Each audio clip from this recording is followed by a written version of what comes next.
In this video, I'm going to share with you 5 examples of the types of products you need to avoid selling on Amazon, online, retail arbitrage, and wholesale in 2025. Let's get right into it. The first type of item you need to avoid selling on Amazon is products that have IP complaint history.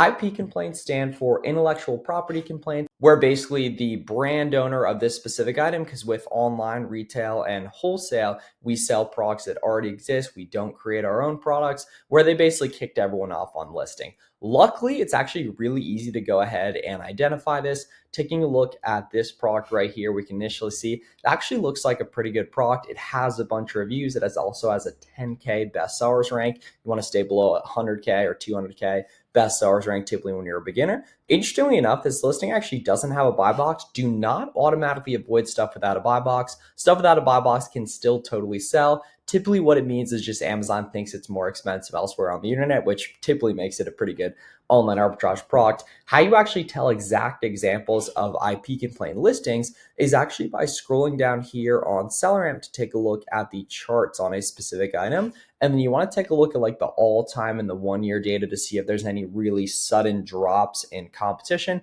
aka the bottom chart right here. So if we go to the year-long data, we can see right here, it's mostly just hummed along nicely on the competition right here. But then randomly back last April, it went from 26 sellers on April 8th all the way down to 1 seller on April 11th, and eventually 0 sellers right there for a couple of days. So that's a perfect example of when they kicked off all the sellers on a listing. So you definitely want to make sure you avoid IP complaint listings. Sometimes you'll see suspected IP complaints right here on SellerAmp. And then what you definitely want to do to verify that is take a look at the charts to see if there's any big drops in sellers where the brand owner kicked everyone off. The next type of listing you totally want to avoid is going to be listings with a good sales rank that are actually very slow moving variations. So this one specifically trips up a lot of beginners because they think sales rank automatically equates to velocity. That's actually not true on listings that have different colors and different size and different variations. So we take a look at this Nautica long sleeve right here. We can see there's a bunch of different colors and there's actually a pretty good sales rank, right? 112K rank. Want to make sure you stay below 200K rank.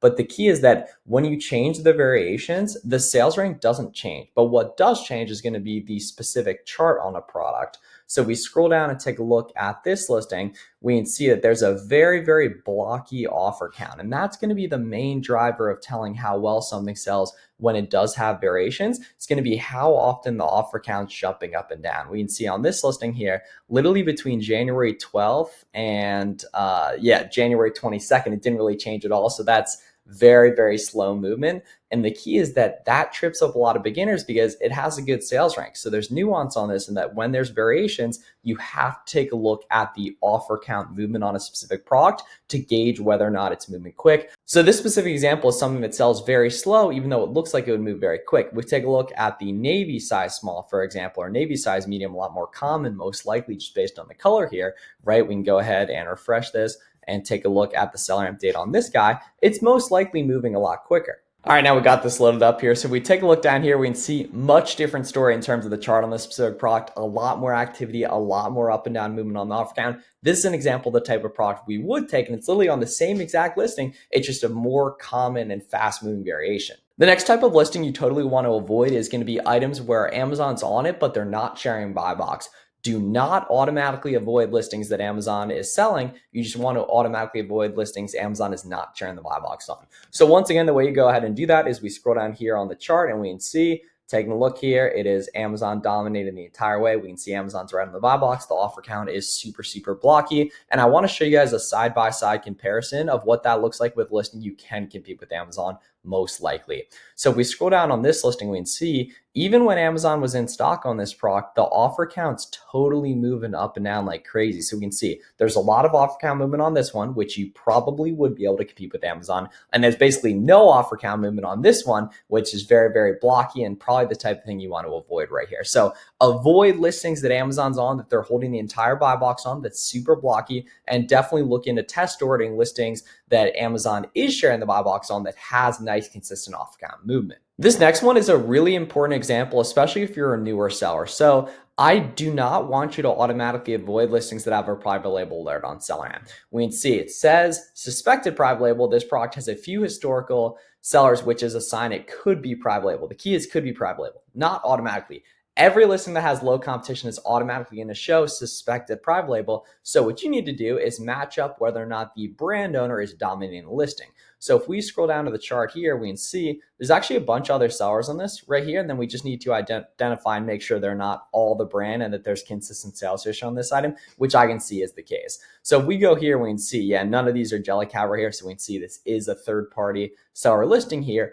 But a lot of beginners automatically avoid stuff when they see that private label alert. What actually is a red flag about this specific item we can see is going to be the price going down. We can see in like late February, it was like $70 and then like 67 in the buy box. And now it's down to only 36. So we can see because that price is taking a nosedive, that's the type of listing we want to avoid. You only want to buy listings where the price is either stable or going up. You want to avoid listings where the price is going down, similar to this one.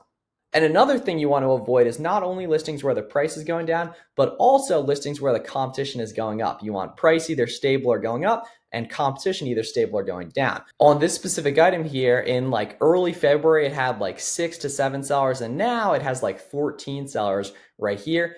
And unfortunately, this price doesn't look super sustainable because it's been lower in the past. It was going for around like $34 in January. Now it's up at like 47, but because the competition went up, unfortunately, this probably isn't going to hang out here super often. So what does the ideal listing look like, right? It's got competition that's either stable or going down.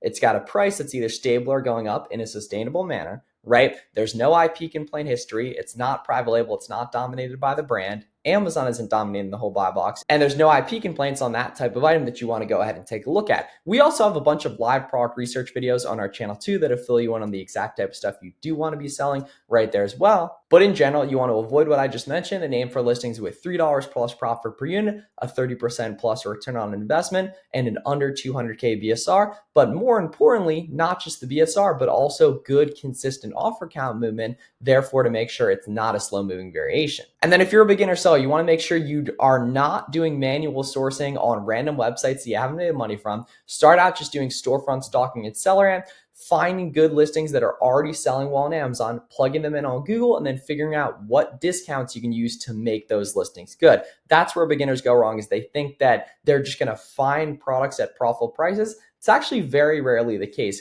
Instead, what you're going to do is use stuff like your reseller certificate and discounted gift cards on Cardbear and coupon extensions from the free extensions Capital One Shopping and Coupon Birds, or email account and text sign-up coupons that pop up, as well as other discounting methods you'll see watching the videos on our channel. So appreciate you guys watching. If you have any questions, let us know down below in the comments. Make sure you get a 2-week free trial of SellerAmp on our website, selleramp.com, and we'll see you guys in the next one.